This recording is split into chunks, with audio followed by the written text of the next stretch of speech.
One of the top features in AutoCAD Civil 3D for transportation engineering is the ability to calculate quantities, something also known as quantity takeoff.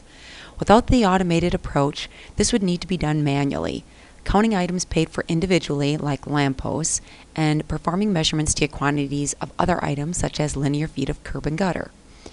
Using the quantity takeoff functionality, information is extracted directly from the model.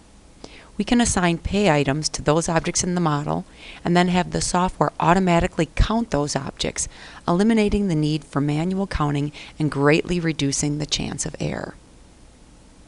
To start the process off, a pay item list must be imported into the drawing. The pay item list consists of pay items IDs, descriptions, and then the unit type, so how it's paid for. When importing, you also have the option to use a categorization file. This categorization file enables you to show pay items in a more categorized way. So you can see the list is now broken down into various parts.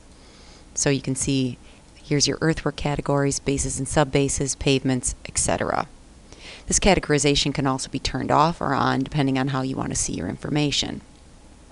So using the Quantity Takeoff Manager, pay items can be assigned directly to the model in various ways, including to individual elements represented by AutoCAD entities such as blocks. So here I'm going to select this shrubbery, and then I'm going to look for a shrubs item, and then just automatically assign that to all of those shrubs.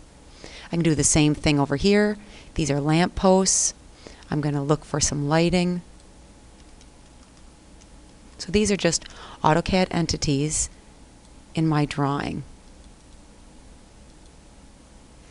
The Quantity Takeoff Manager can also be used to check that items have been assigned properly. So for example, if later I realized I also needed a lamp post here, I could copy one of these lamp posts to a location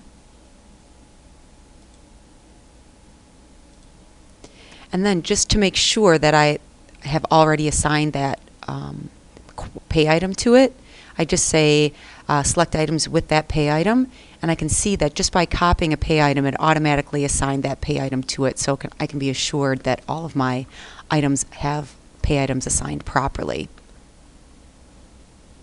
Quantity Takeoff is also integrated with roadway corridor models.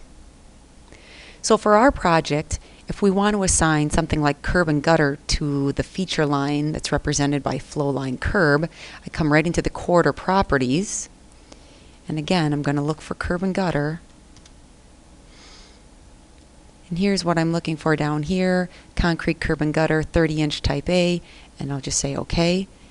And just by pressing OK here, now we've assigned that pay item to the curb and gutter in that corridor. So if we do a quick takeoff, we can see that that's true.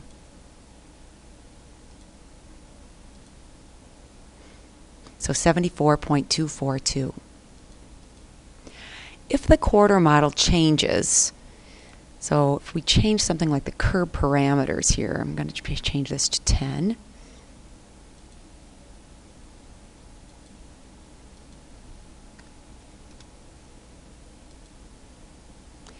We rebuild the corridor. We rerun our takeoff report. We can see that that quantity automatically updates because it's tied back to the model. Note that the report does need to be recreated. So after pay items are assigned, quantity takeoffs are computed, and you can see that there's different types of reports that can be created, including style sheets that interface with the AASHTO transport software. The Quantity Takeoff functionality in Civil 3D helps to better integrate design and construction, enabling transportation engineering teams to better prepare for bid letting in an automated fashion. The result is a more streamlined transfer of information to cost estimating software mandated by many U.S. state agencies, and a decreased incident of errors and omission. This makes the generation of quantities a top 10 feature in AutoCAD Civil 3D for transportation engineering.